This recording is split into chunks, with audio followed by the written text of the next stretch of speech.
As-tu déjà eu l'impression que les autres semblent plus intelligents que toi simplement parce qu'ils prennent des décisions rapidement, alors que toi, tu as besoin de beaucoup réfléchir avant d'agir?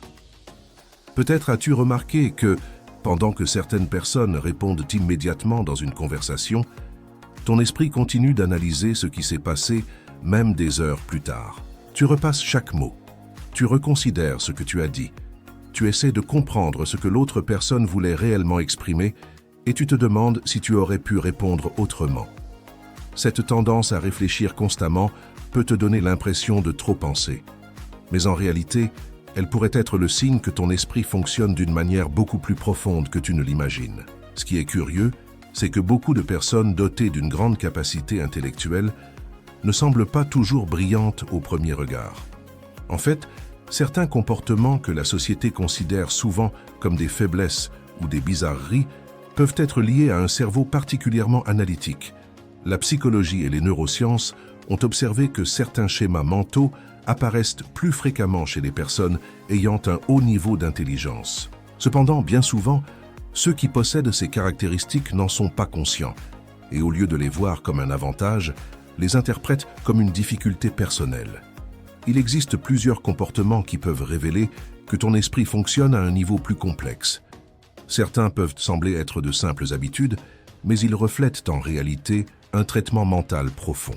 Tout au long de ce contenu, nous explorerons 5 de ces comportements qui, selon différentes études, apparaissent fréquemment chez les personnes très intelligentes. Et il y en a un en particulier, le dernier de la liste, que l'on retrouve souvent chez certaines des esprits les plus brillants de l'histoire. Commençons par le premier, la tendance à trop analyser les choses. Les personnes dotées d'un esprit analytique ont souvent l'habitude d'examiner tout avec beaucoup d'attention. Il t'est peut-être déjà arrivé que quelqu'un dise quelque chose pendant une conversation et que, longtemps après, tu continues d'y penser. Ton esprit revient à cette scène et commence à l'examiner sous différents angles. Tu penses à ce que tu as dit, à ce que l'autre personne a dit, à ce qu'elle a peut-être réellement voulu dire et à toutes les réponses que tu aurais pu donner. Ce processus ne se limite pas seulement aux interactions sociales. Même de petites décisions peuvent se transformer en une analyse complexe dans ton esprit.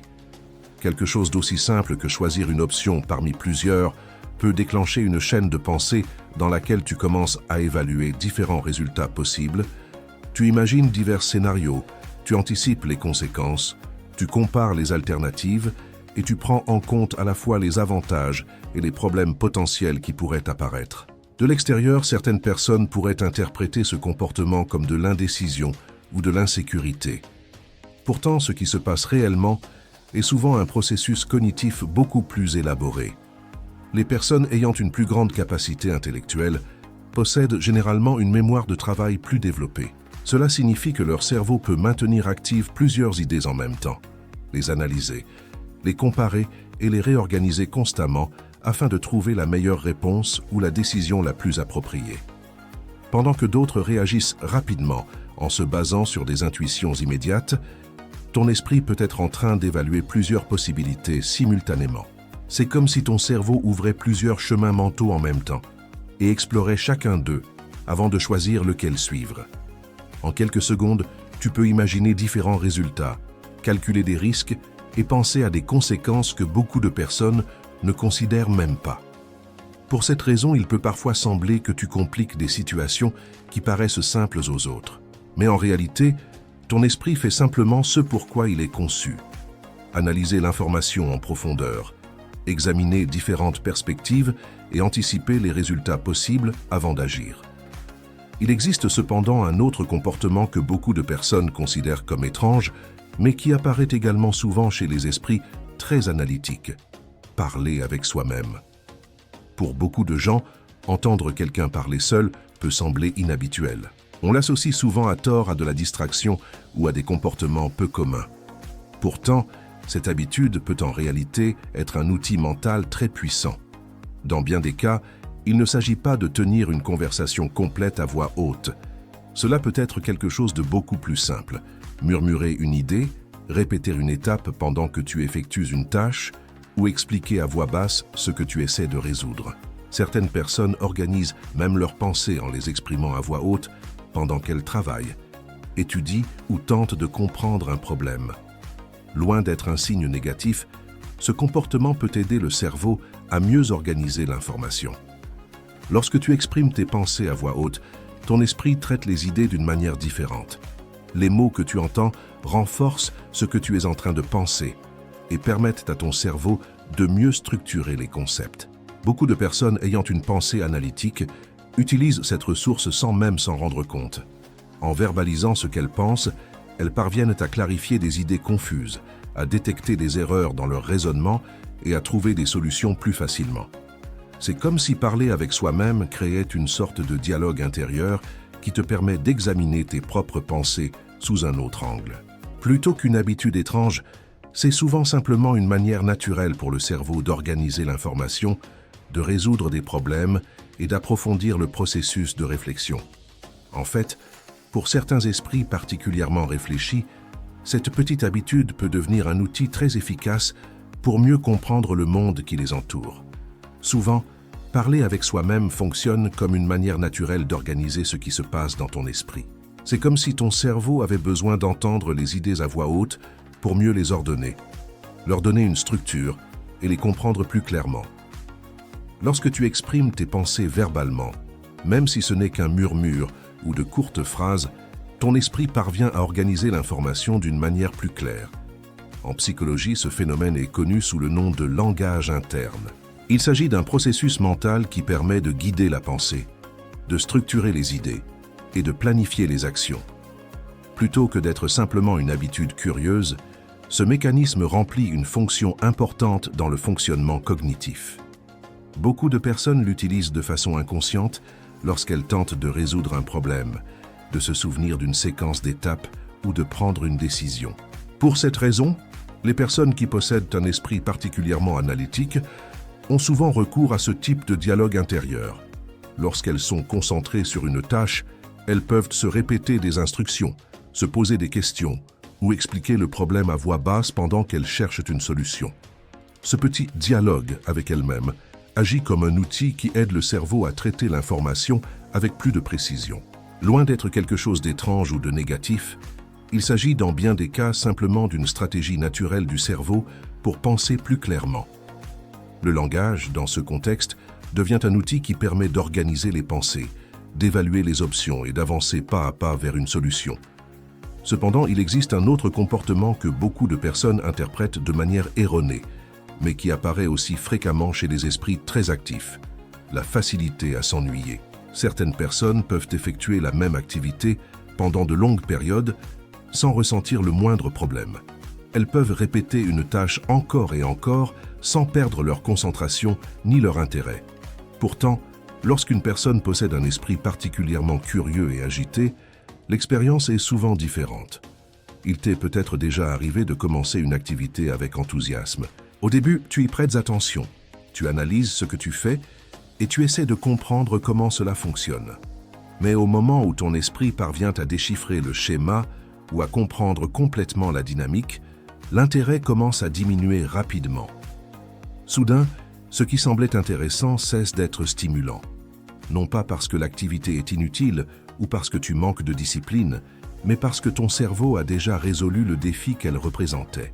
Lorsque l'esprit sent qu'il a compris le processus, il ne perçoit plus de nouveautés ni de difficultés, et une grande partie de la motivation disparaît. Très souvent, ce comportement est mal interprété par ceux qui observent de l'extérieur. Certaines personnes peuvent penser qu'il s'agit d'un manque d'engagement, de paresse ou d'une incapacité à maintenir l'attention. Pourtant, dans de nombreux cas, il se passe quelque chose de tout à fait différent. Un esprit très actif a besoin de stimuli plus complexes pour rester engagé. Lorsqu'une activité est trop simple ou trop répétitive, le cerveau cesse de se sentir mis au défi. Et lorsqu'il n'y a plus de défi mental à résoudre, l'ennui apparaît. C'est pour cette raison que certaines personnes ressentent un besoin constant d'explorer de nouveaux sujets, de changer d'activité ou d'apprendre quelque chose de différent. Ce n'est pas forcément un manque de concentration. C'est plutôt un esprit qui fonctionne mieux lorsqu'il est confronté à de nouvelles idées, à des questions complexes ou à des problèmes qui demandent réellement de la réflexion. Les esprits analytiques aiment souvent les défis intellectuels. Lorsqu'ils trouvent quelque chose qui éveille réellement leur curiosité, ils peuvent passer des heures à rechercher, réfléchir ou approfondir ce sujet. Mais lorsque la tâche ne demande plus d'effort mental, l'attention s'évanouit simplement. Il existe également un autre trait qui peut sembler surprenant, car il contredit ce que beaucoup de personnes imaginent à propos de l'intelligence, la tendance à douter de soi. On pourrait penser logiquement que les personnes les plus intelligentes sont aussi celles qui sont le plus sûres de ce qu'elles savent. Pourtant, dans bien des cas, c'est l'inverse qui se produit. À mesure qu'une personne acquiert davantage de connaissances sur un sujet, elle devient aussi plus consciente de l'immense quantité de choses qu'elle ne connaît pas encore. Plus la vision d'ensemble s'élargit, plus la complexité du monde devient évidente. Et cette prise de conscience peut amener la personne à évaluer ses propres capacités avec plus de prudence. En psychologie, il existe un phénomène très connu appelé l'effet Dunning-Kruger. Ce concept décrit une tendance curieuse. Les personnes qui ont moins de connaissances sur un sujet ont tendance à surestimer leurs capacités, tandis que celles qui possèdent plus d'expérience ou de compréhension ont tendance à être plus prudentes lorsqu'elles s'évaluent. Cela se produit parce que ceux qui disposent de peu d'informations ne perçoivent pas toutes les variables impliquées, tandis que ceux qui connaissent le sujet plus en profondeur en voient clairement la complexité. Pour cette raison, beaucoup de personnes ayant une pensée analytique ont tendance à remettre en question leurs propres capacités. Elles analysent attentivement leurs erreurs, réexaminent leurs décisions et se demandent si elles sont réellement suffisamment préparées. Au lieu de supposer qu'elles savent déjà tout, elles maintiennent une attitude plus réfléchie et critique envers leurs propres connaissances. Même si cela peut parfois ressembler à de l'insécurité, il s'agit en réalité souvent du signe d'un esprit habitué à observer l'ensemble du tableau, à reconnaître ses limites et à continuer à apprendre constamment. Alors que certaines personnes expriment leurs opinions avec une totale assurance, il existe des esprits qui continuent d'évaluer la situation même après avoir parlé. Au lieu d'accepter rapidement une conclusion, ce type d'esprit continue de comparer les possibilités, de revoir les détails et de se demander si l'interprétation est réellement correcte. Il ne s'agit pas d'un manque de capacité ni d'une insécurité permanente. C'est plutôt le résultat d'une pensée qui perçoit davantage de variables, plus de nuances et plus de perspectives avant de se sentir complètement convaincu. Lorsqu'une personne possède un esprit profondément analytique, son processus mental est généralement plus complexe. Tandis que d'autres parviennent rapidement à une réponse, cet esprit continue d'examiner différents angles du problème. Il analyse l'information, reconsidère les idées et réfléchit à ce qui pourrait manquer dans l'analyse. C'est pourquoi, bien souvent, ces personnes mettent plus de temps à se sentir certaines d'une conclusion. Ce n'est pas une faiblesse intellectuelle. C'est simplement une manière de penser qui cherche à comprendre plus en profondeur avant d'affirmer quelque chose avec une certitude absolue. Un autre trait très courant dans ce type de pensée apparaît lorsque l'esprit commence à identifier des schémas ou des erreurs que la plupart des gens ne perçoivent pas. C'est l'un des signes les plus caractéristiques d'un esprit hautement analytique. Alors que beaucoup de personnes observent l'information de manière directe, d'autres commencent presque automatiquement à relier différents éléments. De petits détails qui semblent insignifiants pour la majorité commencent à prendre du sens. Des idées qui, en apparence, n'ont aucun lien commencent à se connecter dans l'esprit. Des situations isolées, des comportements apparemment indépendants ou des fragments d'informations dispersés peuvent finir par former une structure claire lorsque le cerveau parvient à les relier. C'est comme si l'esprit organisait constamment les pièces d'un puzzle invisible. Peu à peu, ce qui semblait chaotique commence à révéler un schéma. Et lorsque ce schéma apparaît, la compréhension du problème change complètement. C'est pour cette raison que certaines personnes détectent des incohérences dans des arguments ou des explications qui passent totalement inaperçues pour les autres. Elles écoutent une idée et, même si elle semble logique en surface, quelque chose ne correspond pas tout à fait. Peut-être s'agit-il d'un petit détail, d'une contradiction subtile ou d'un lien qui ne concorde pas complètement. Ce type d'esprit capte souvent ces différences très rapidement. Cela se produit également dans le processus de résolution de problèmes. Certaines personnes trouvent des solutions plus rapidement, non pas parce qu'elles devinent la réponse, mais parce que leur cerveau a déjà connecté plusieurs éléments en même temps. Alors que d'autres analysent encore chaque partie séparément, Leur esprit a déjà intégré plusieurs informations et peut voir le problème dans son ensemble. Ce type de pensée facilite aussi la découverte de connexions inattendues entre différentes idées. Un concept mène à un autre, ce second concept ouvre la porte à une nouvelle possibilité, et ainsi de suite, jusqu'à ce qu'apparaisse une conclusion qui ne semblait pas évidente auparavant. Souvent, ces connexions émergent parce que le cerveau est habitué à rechercher des relations cachées dans l'information. Lorsque cette capacité est particulièrement développée, l'esprit cesse de voir des données isolées et commence à percevoir des structures complètes. Là où d'autres voient des faits dispersés, cet esprit détecte des schémas, des tendances et des liens qui expliquent comment les choses sont reliées entre elles. C'est pourquoi l'intelligence ne se manifeste pas toujours de la manière dont beaucoup de personnes l'imaginent. Il ne s'agit pas forcément de répondre plus vite, de parler avec plus d'assurance ou d'avoir toutes les réponses au moment exact. Dans de nombreux cas, l'intelligence s'exprime de manière beaucoup plus silencieuse. Parfois, elle apparaît chez la personne qui observe plus qu'elle ne parle, chez celle qui réfléchit avant de donner son avis ou chez celle qui analyse profondément même les situations les plus simples. Elle peut aussi se manifester chez quelqu'un qui remet en question ses propres idées, qui réexamine ses conclusions et qui tente de comprendre chaque situation sous différents angles.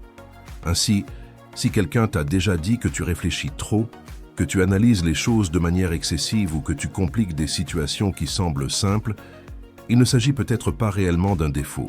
Il est possible que ce soit simplement la manière naturelle dont fonctionne un esprit habitué à explorer les détails avec plus de profondeur. Chaque personne traite l'information de manière différente. Certains esprits se concentrent sur la rapidité, tandis que d'autres s'orientent vers une analyse détaillée. Aucune façon de penser n'est nécessairement meilleure que l'autre, mais comprendre ces différences peut t'aider à apprécier ta propre manière de réfléchir. Et maintenant, une question intéressante se pose. Avec combien de ces comportements t'es-tu identifié ?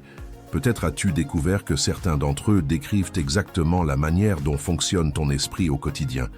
Si tu souhaites partager ton expérience, tu peux l'écrire dans les commentaires et dire lequel de ces traits te correspond le plus.